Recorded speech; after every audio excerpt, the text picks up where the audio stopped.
여러분 안녕하세요. IB 비즈니스 과목 가르치는 김민수입니다. 저희가 본격적인 수업에 앞서서 중요한 사실 하나 짚고 넘어가려고 하는데요. IB 경영학 과정에서 파이낸스, 재무 파트는 사실 대학교 수준에 비하면 겉핥기식으로만 가르쳐지고 있죠. 저희 교과서에 나오는 내용만으로는 현실 속의 복잡한 비즈니스들의 이 돈의 흐름 같은 것들을 담아낼 수가 없는데 여러분들이 이런 겉핥기식의 교육 과정을 넘어서서 오늘 공부할 진짜 재무, 진짜 파이낸스의 어떤 뼈대를 답지에 녹여낼 수 있다면 여러분들의 에세이가 훨씬 더 좋아질 수 있을 거예요. 그리고 선생님들 같은 학교 선생님들 그리고 채점관들도 평소에 보던 에세이랑 좀 다르다라는 인상을 받게 되고 여러분들의 에세이가 좀 더 원래 봤던 점수보다는 훨씬 더 좋은 점수를 받을 수 있지 않을까 생각합니다. 저희가 오늘 보고 싶은 주제는 자본 조달, Sources of Finance에 관련된 문제인데요. 저희 실전 문제 상황은 이렇게 됩니다. 케이스 스터디 하나 만들어 왔어요. 컴퍼니 A가 South Korean Fast Fashion Company, 이 패션 회사고 이 내용을 요약하자면 다음과 같은데요. CEO가 5억 달러 규모의 프로젝트를 발표를 했고 제조시설을 전부 다 친환경 소재로 전환하고 그리고 노동자들, 개발도상국에서 일을 하고 있는 노동자들을 임금을 대폭 인상해 주자라는 그런 계획을 들고 왔고 이사회가, 보드 오브 디렉터스가 이 자금을 장기 대출로 받을 것인지 은행에서 데트 파이낸싱을 할 것인지 아니면 신주를 발행해서 에코리 파이낸싱을 할 것인지 논의를 하고 있는 그런 상황입니다. 여기서 나올 수 있는 저희 실전 예상 문제를 뽑아보자면 저희 첫 번째 문제는 Discuss the extent to which debt financing is the most appropriate source of finance for company A. 그러니까 이 타인 자본 조달이라고 하죠. 그리고 자기 자본 조달 중에서 어떤 것이 더 좋을 것인지 평가해 보시오. 라는 문제가 나올 수가 있고요. 그리고 examine the strategic move to invest $500 million in sustainable materials and living wages. 다시 말해서 이 5억 달러를 투자하기로 한 컴퍼니의 전략적인 그런 행보를 평가하시오. 이런 문제가 나올 수가 있는데 보통 일반적인 학생들은 시험지에 이 debt랑 equity 비교하라 라는 문제 나오면 그냥 교과서에 있는 장단점 그냥 기계적으로 나열하는 거예요. 뭐 부채는 이자를 내야 되기 때문에 단점이 될 수가 있는데 주식 같은 경우는 팔았을 때 이자를 내지 않고 사실 돈을 갚을 것이 없죠. 그렇기 때문에 장점이 있다. 이런 식으로 설명을 하고서 적당히 에세이를 마무리하고 2번 문제 같은 경우는 우리 선생님께서 스테이크홀더 애널리시스를 강조하시던데 윤리경영 아니면 뭐 CSR, 사회적 책임 같은 것들 외웠던 거 그대로 쓰면 되겠다. 이런 1차원적인 답을 쓰게 되는데 그렇게 하면 저희가 이제 탑밴드에는 갈 수가 없어요. 똑똑한 그리고 공부를 좀 많이 한 경영학 관련된 평소에 이제 주식시장 같은 거 아주 살펴보고 어떤 뭐 회사들의 어떤 관심을 갖고 있는 회사가 있고 그런 배경 지식이 많은 친구들 같은 경우는 글을 좀 다르게 씁니다. 1번 문제를 보고서 이거 재무 문제네. 대출 이자, 그 주식 배당금, 디비던드라죠. 이런 것들을 비교하면 되겠다. 2번 문제 같은 경우는 속으로 생각하기를 회사가 돈을 버는 곳인데 이렇게 기부단체처럼 어떤 행동하는 주주들한테 배당금을 줄 돈으로 노동자의 월급 올려준다. 이거 경영 이렇게 하는 거 맞나? 라는 생각을 하게 되는데 여러분들이 이제 이렇게 생각했다면 그것이 바로 이 에세이 저희가 이번에 이 주제에 대해서 쓰게 될 에세이 핵심이 될 수가 있어요.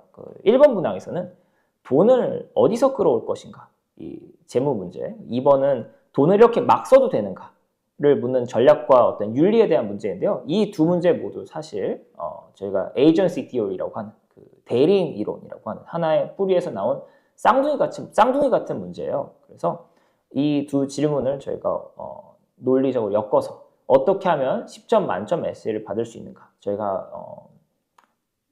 재밌게 공부한다는 생각으로 한번 수업을 들어보면 좋겠습니다. 먼저 저희 debt financing, 타인 자본이라고 하죠.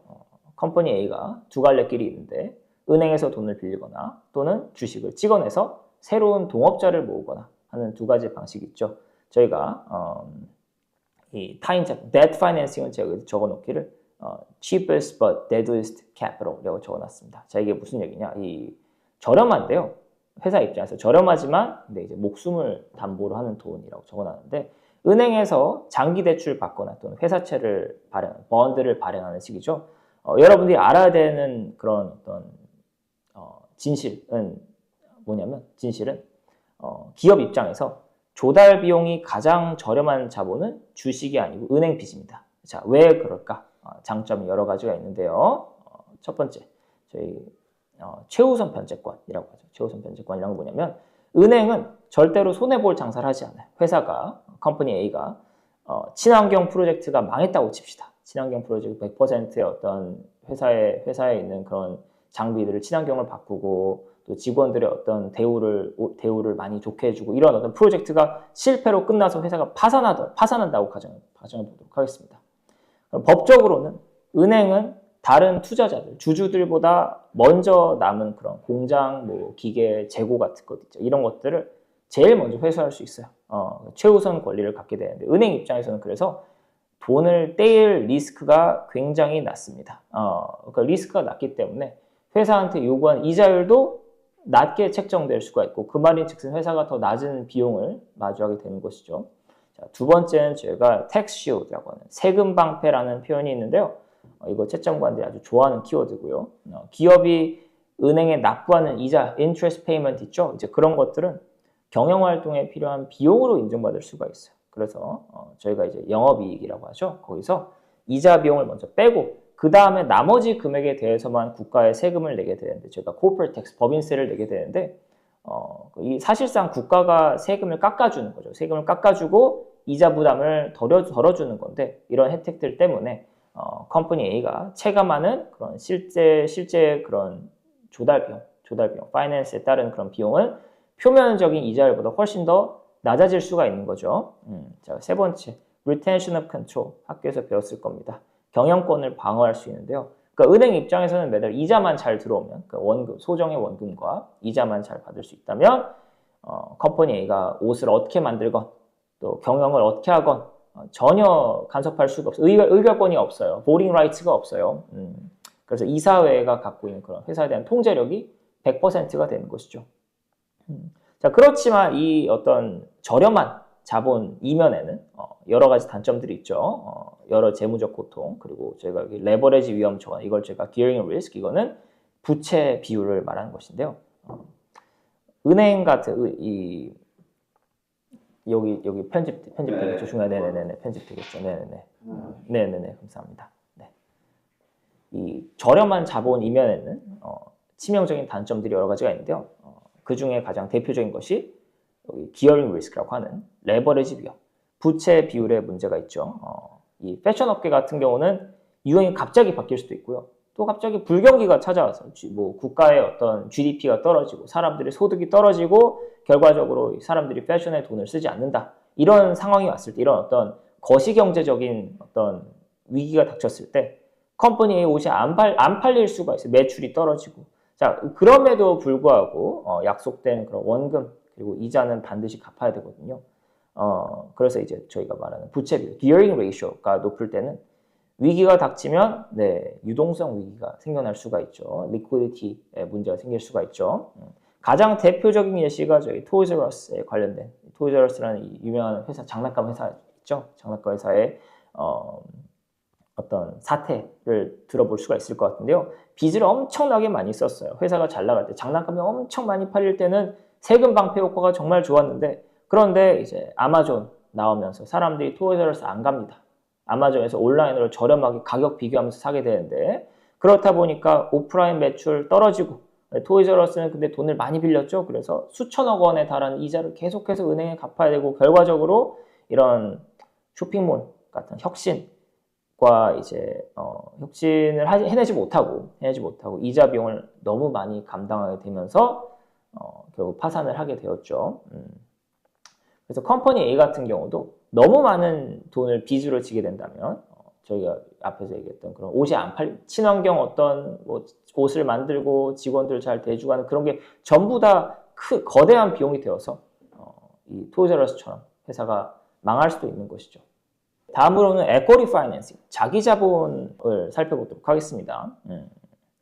안전하지만 굉장히 비싸다라고 제가 적어놨는데요. 토지아러스 같은 이런 파산을 피하기 위해서 기업들이 주식을 새롭게 발행할 수가 있죠. 새로운 투자자를 끌어모으는 건데요. 이것도 여러 가지 장점들이 있습니다. 먼저 영구 자본, 제가 permanent capital이라고 하는데요. 주식으로 모은 돈은 만기가 없어요. 갚을 의무가 없어요. 회사가 어떤 원금을 준다, 매달 이자를 준다 라는 이런 강제적인 약속이 없고 주주들한테 일방적으로 돈을 받게 되는 거죠. 그래서 이 컴퍼니 A가 지금 하고 있는 이런 친환경 프로젝트, 그리고 어떤 직원들의 어떤 대우를 좋게 해준 이런 프로젝트가 초기에 5억 달러라는 이제 거대한 돈이 들어가는데 실제 수익이 날 때까지는 시간이 많이 걸리겠죠. 자기 자본을 쓰게 되면 당장은 적자가 날 수 있는데 은행의 독촉에 시달리지 않으니까 이제 회사가 안심하고 장기 프로젝트를 추진할 수 있는 그런 financial flexibility가 생길 수가 있죠. 자, 그런데 여러 가지 단점 중에 가장 대표적인 것이 이 주주의 돈이 공짜가 아니라는 점인데요. 주주들은 이렇게 한번 생각해보면 좋을 것 같아요. 회사가 망하면 은행이 회사의 남은 자산을 다 가지고 가게 됩니다. 그런데 주주들은 회사가 모든 빚을 다 갚고 나서 마지막에 남는 이 찌끄러기만 받을 수가 있어요. 빚잔치를 하고 남은 게 없으면 투자금을 다 100%를 날리게 되는 것인데 이렇게 파산하게 되면 아무것도 보호받지 못하는 이런 리스크를 감수하고 있는 것이죠. 그래서 주주들은 은행 이자와는 비교도 안 되는 훨씬 더 높은 수익률을 회사에 요구합니다. 저희가 이제 배당금 그리고 이제 주가 상승의 형태의 returns를 요구하게 되는 것이죠. 회사는 그리고 이런 주주들의 눈높이를 맞춰줘야 돼요. 이런 것을 두고 저희가 cost of equity, 이걸 제가 자기 자본 비용이라고 부르죠. 두 번째 단점은 경영권 희석인데 dilution of control이라 부르죠. 새로운 주식을 찍어내서 투자자한테 파는 거는 어떤 의미를 가질까? 회사를 파이 조각을 쪼개서 남한테 넘겨주는 거랑 같은데요. 새로운 주주들이 들어올수록 이사회, 원래 저희가 보드 오브 디렉터스가 갖고 있는 그리고 창업자가 갖고 있는 그런 지분, 그리고 의사 결정권, voting rights 같은 것이 점점 더 줄어들게 되는 것이죠. 자, 그러면 이제 저희가 이사회 입장에서, 보드 오브 디렉터스 입장에서 생각해보면 이 debt financing, 이자는 저렴한데 파산할 수 있는 이 은행의 돈을 쓸 것인지, 아니면 equity financing, 파산할 위험 없지만 회사가 갖고 있는 회사에 대한 지배력이 약해지고 그리고 주주들한테 계속 끊임없이 고수익을 배당을 챙겨줘야 되는 이런 equity finance 할 것인지 회사 입장에서 조금 고민이 되는 것이죠. 만약 회사가 주식을 발행한다고 해봅시다. 자, 그러면 당장에 파산 위기는 넘길 수 있는데 근데 주주들의 돈을 받았으니까 이 경영진은 이 주주들의 입맛을 맞추기 위해서 이 5억 달러를 노동자 임금 인상에 쓰겠다라고 했을 때 CEO의 이런 어떤 착한 결정이 주주들에게는 어떤 분노할 만한 그런 잘못된 결정으로 비춰질 수가 있는 것이죠. 여러분들이 이 정도로 이 회사에 대한 이해를 갖고 있다면 이 에세이에서 agency theory라는 것에 대해서 논의를 해볼 수가 있는데요. principal agent problem. 이 주식을 찍어내서 남의 돈을 받았을 때 경영자들, 저희 회사를 운영하는 CEO라든가 이런 사람들은 더 이상 회사의 어떤 주인이 아니게 되고요. 회사의 오너십, 그리고 회사에 대한 컨트롤, 경영권이 이제 분리가 되는 거죠. 회사의 진짜 주인은 주주들이고요. 제가 principal이라고 표현하죠. 그리고 회사의 직원들, 그리고 회사에 있는 CEO 같은 사람들은 이 주주들의 재산을 대신 굴려주는 대리인, 에이전트로 거듭나게 되는 것이고요. 이 대리인 이론, agency theory라는 것의 어떤 핵심은 주주들의 목표와 그리고 대리인들의 목표가 다르다는 것에 있어요. 이 주주들의 목표는 뭘까요? 투자금. 내가 회사에 투자했으니까 내 투자금 그리고 배당금, 디비던드를 최대한 많이 달라. 이것이 주주들의 목표고요.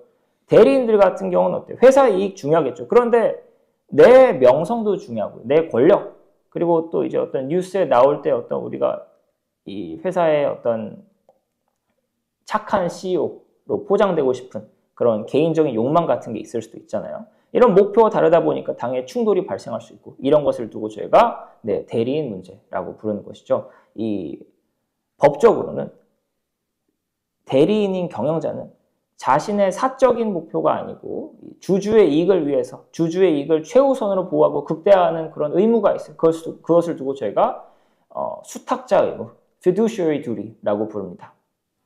컴퍼니 A의 CEO가 발표하기를 주주 여러분들이 주신 5억 달러로 저희 회사가 친환경 천을 사고 또 이 노동자들의 월급을 2배로 올려주겠다라고 말한다면 물론 이제 사회적으로는 박수를 받을 만한 일이죠. 그런데 이 주식시장에 있는 투자자들은 많이 화를 내지 않을까요? 저희가 주주 자본주의의 아버지라 불리는 경작자, 제가 써놓은 프리드맨 이 말하기를 이런 상황을 두고서 기업의 유일한 책임은 죄송해요. 네, 이게 말이 해야 될 게 너무 많다 보니까 이게 너무 애들 못 알아들을 것 같은데 저쪽 기름역 쪽에 있습니다. 정말요? 네.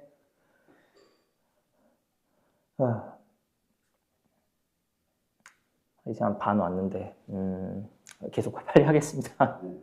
네네네네네. 이 컴퍼니 A의 CEO가 발표하기를 주주 여러분이 주신 5억 달러 저희 회사가 친환경 천을 사고 그리고 동남아 다시 하겠습니다. 컴퍼니 A CEO가 발표하기를 주주 여러분들이 주신 돈 5억 달러를 가지고 저희가 친환경 천을 사고 장비를 사고 그리고 노동자들의 월급을 2배로 늘려주겠다라는 말을 했다고 가정해 보겠습니다.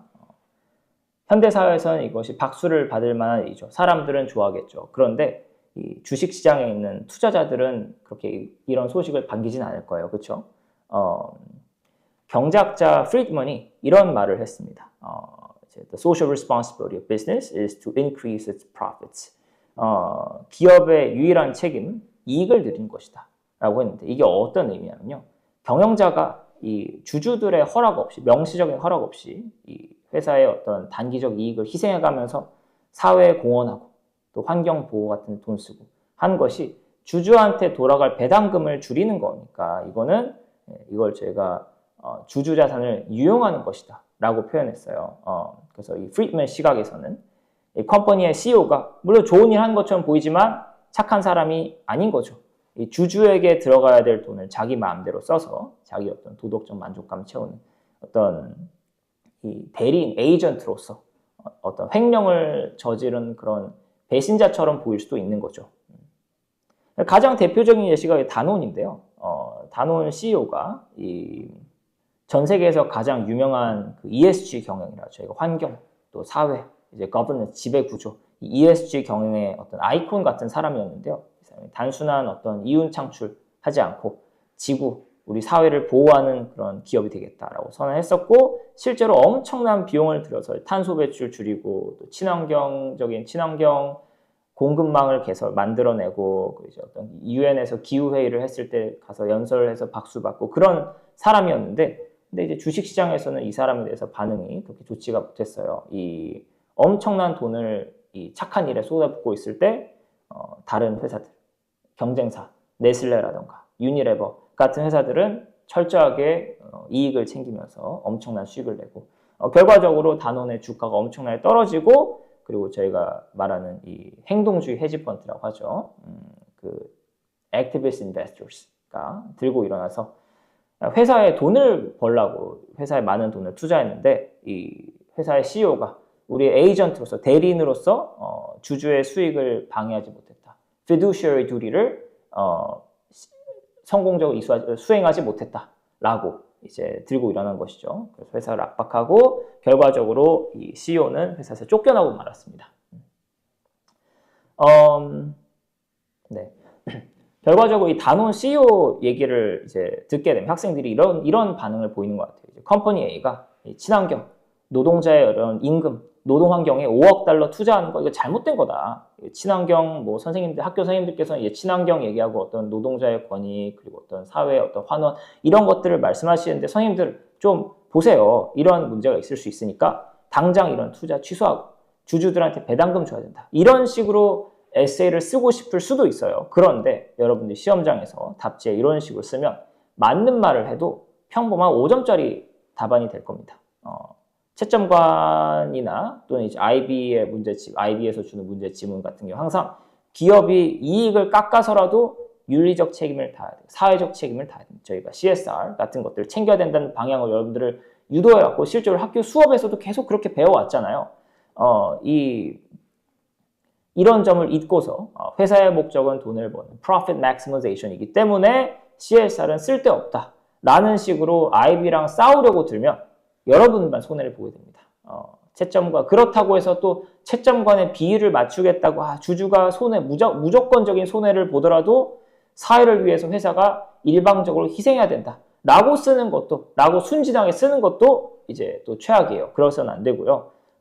대신에 제가 유도 선수가 상대의 힘을 이용하는 것처럼 채점관들이 선호하는 이 착한 기업의 논리를 받아들이고 이 착한 행동이 사실 주주들의 이득을 이제 최대화해주는 어떤 자본주의적 계산이라는 어떤 메시지를 줄 수 있으면 참 좋을 것 같아요. 그리고 제가 방금 얘기했던 내용을 제가 깨어있는 주주 가치라고 해서 enlightened shareholder value라는 표현을 씁니다.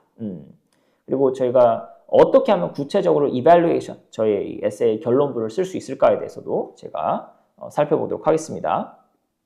자, 먼저 저희 윤리 경영은 자선 사업이 아니고 기업의 어떤 생존 방패가 될 수 있다. 라는 식으로 에세이의 내용을 구성할 수가 있는데요. 이 주주들이 회사한테 비용을 아끼라고 압박을 할 수 있는데 그런데 이렇게 원가 절감했을 때 극단적으로 원가를 절감했을 때 많은 회사들이 좋지 못한 결과를 얻었어요.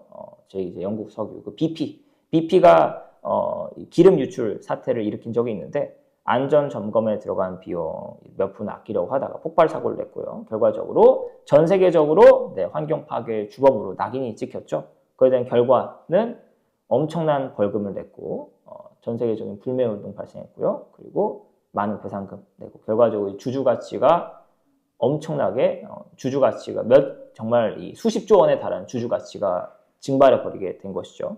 이 컴퍼니 A도 마찬가지예요. 이 5억 달러 투자한다고 하는데 이 개발도상국에 있는 노동자들을 위해서 이들을 잘 대해주지 않고 착취하다가는 결과적으로 나중에 이제 어떤 아동 노동 문제라던가 또는 뭐 인권 유린 사태로 미디어, 언론이 이런 것을 알아내게 된다면 컴퍼니가 제가 이제 불매운동, 보이콧 같은 것을 맞고 또 파산하게 될 수도 있고요. 결과적으로 이 5억 달러 투자하는 것이 작업 환경을 개선하는 것이 돈 낭비가 아니게 될 수 있고 이 주주들의 자산을 보호하는 그런 보험처럼 여겨질 수도 있는 것이죠. 네. 그리고 두 번째 포인트는 이 착함이라는 것이 현대 경영에서 이 어떤 무기가 될 수가 있는데요. 저희가 알고 있는 파타고니아라는 브랜드를 알고 있죠. 이 환경을 보호하겠다는 철학을 앞세워서 원가 상승을 감수하고 있어요.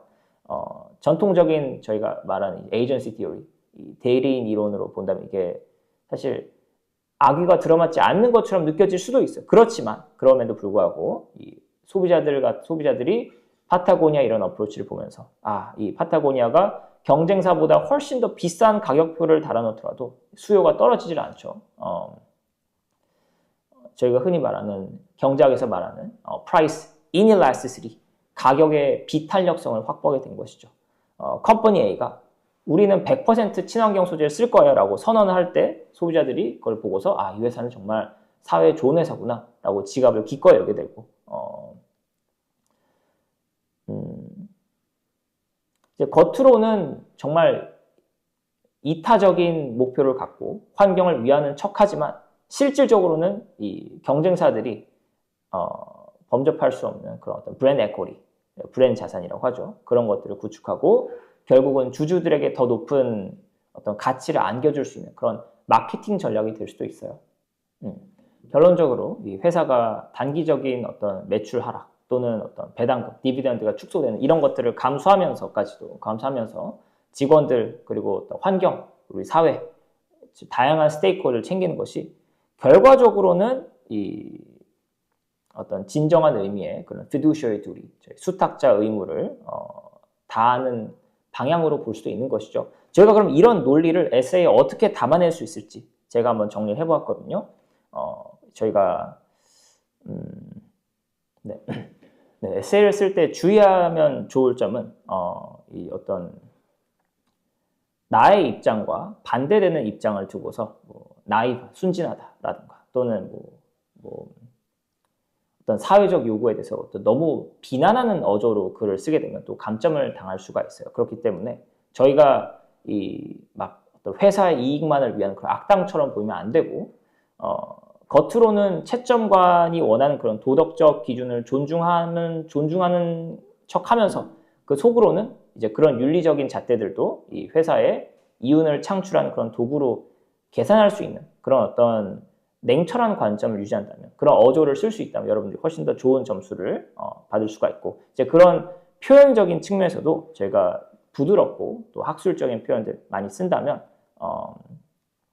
더 좋은 점수를 받을 수가 있겠죠.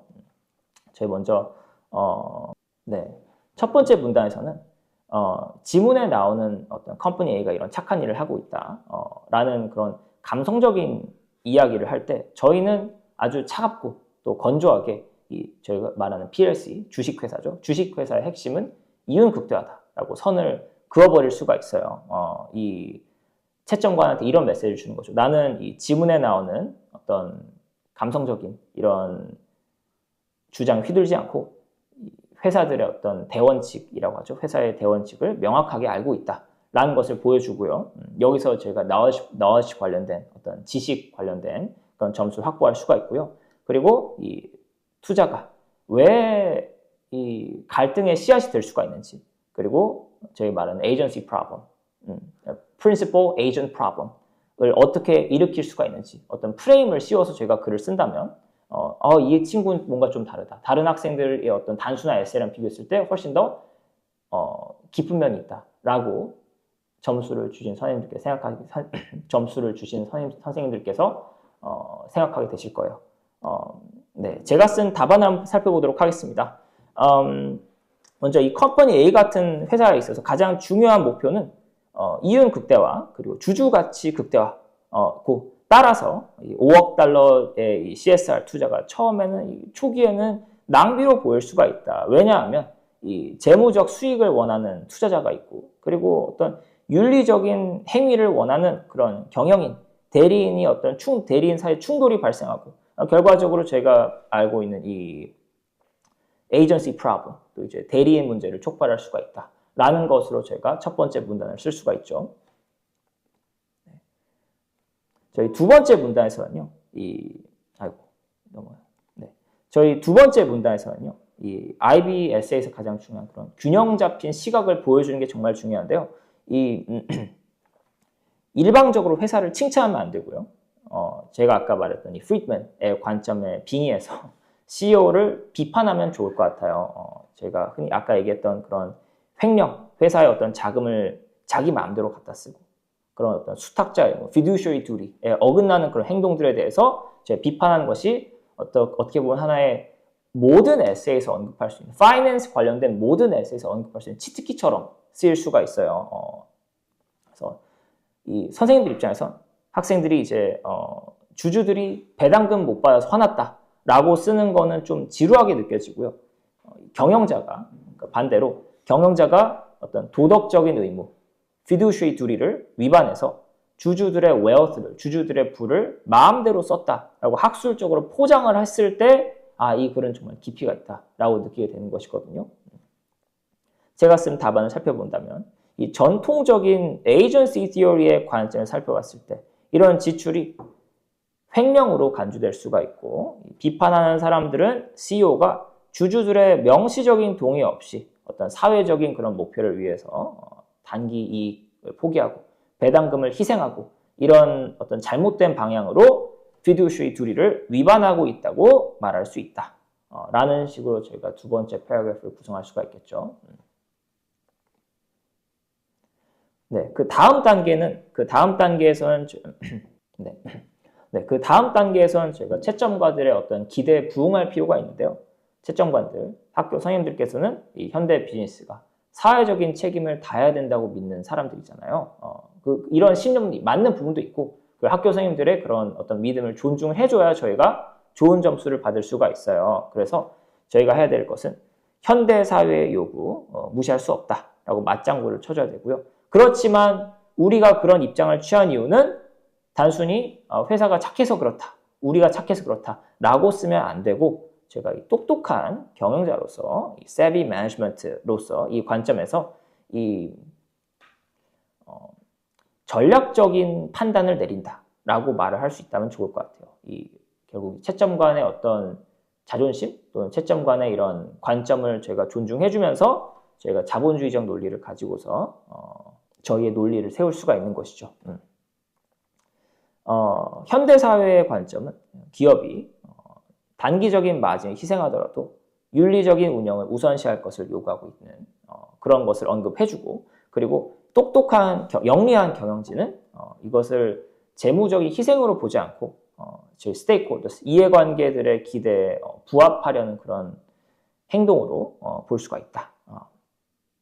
그래서 이런 윤리적인 요구에 먼저 대응함으로써 회사가 CSR을 어떤 높은 비용 부담으로 생각하지 않고 다른 회사에 대한 어떤 경쟁 우위로 활용할 수가 있게 되는 것이죠. 다음 단계에서는 저희가 이 논리를 뒤집었기 때문에 애플리케이션을 보여줘야 되는 단계인데요. 이런 회사의 착한 일, 추상적인 이런 착한 일이 어떻게 이런 착한 일이 어떻게 회사의 매출로 전환될 수가 있는지 저희가 명확하게 짚어줘야 되거든요. 예를 들어서 불매운동의 어떤 가능성을 막을 수도 있고요. 또 브랜드 자산, 브랜드 에쿼리 같은 것을 높일 수도 있겠죠. 그리고 제가 마지막에 쓴 문장을 보세요. ultimately로 시작한 이 문장을 보면요. 회사가 이런 방향으로 하는 것이 진정한 저의 fiduciary duty를 다한 것이다. 왜냐하면은 회사가 이런 어떤 사회에 도움이 되는 방향으로 행동했을 때 장기적으로는 더욱더 많은 돈을 벌 수 있기 때문에 이것이 진짜 fiduciary duty를 다한 거다라고 제가 주장한다면 저희의 어떤 논리를 회수할 수 있게 되는 것이죠. 네. 마지막 문단을 보겠습니다. 저희가 마지막 문단에 논의할 수 있는 내용들은 이 어떤 내게 주어진 자료를 가지고서 확정적인 결론을 내리기 한계점이 있다. 예를 들어서 뭐 이자율이 얼마인지, 또 회사가 갖고 있는 retained profit, 쌓아둔 돈이 얼마인지 이런 것이 지문에 나와 있지 않기 때문에 대출이 좋은지 주식이 좋은지 100% 내가 확신해서 말할 수는 없다라고 제가 선을 긋는 이런 태도가 필요하고요. 그리고 나서 어떤 회사가 이런 걸 판단하기 위해서는 철저하게 숫자로 이 CSR이 얼마나 많은 주주의 가치를 얼마나 많은 주주 가치를 만들어낼 수 있을 것인지 제가 어딧을 통해서 감사를 통해서 증명해야 된다라는 것으로 결론을 쓴다면 제가 어떤 비판적 사고도 보여줄 수가 있는 것이죠. 네, 제가 쓴 내용을 살펴보도록 하겠습니다. 지금 주어진 케이스 자리에 이자율 같은 정보가 나와 있지 않기 때문에 확정적인 결론 내릴 수가 없다. 이런 불확실성이 있기 때문에 컴퍼니 A는 어떤 브랜드 에쿼리 그리고 어떤 리스크를 감소시키는 이런 장기적인 이익, 무형의 이익이 5억 달러의 비용을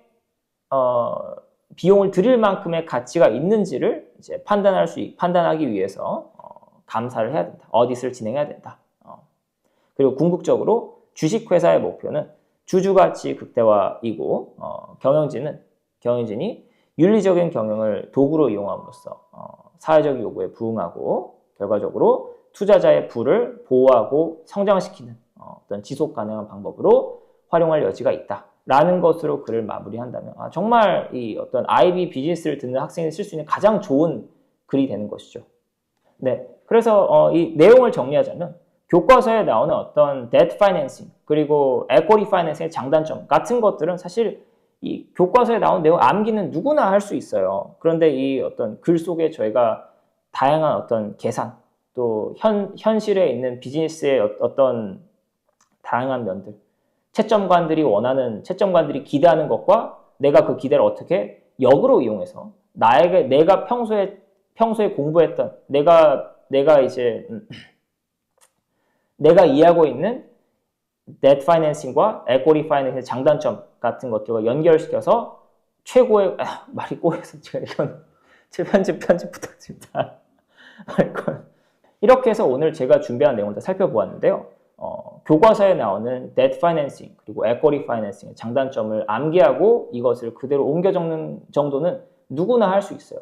그렇지만 이 채점관들이 원하는 그 논리를 이해하고 그리고 내가 알고 있는 사실관계를 잘 활용해서 탑밴드에 도달할 수 있는 그런 에세이를 쓰기 위해서는 저희가 어떤 경영학에 관련된 지식, 현실에 있는 회사들에 대한 지식을 평소에 많이 쌓아두고 그것을 실제 에세이로 탈바꿈하는 그런 연습이 많이 필요하기 때문에 여러분들이 앞으로 공부하면서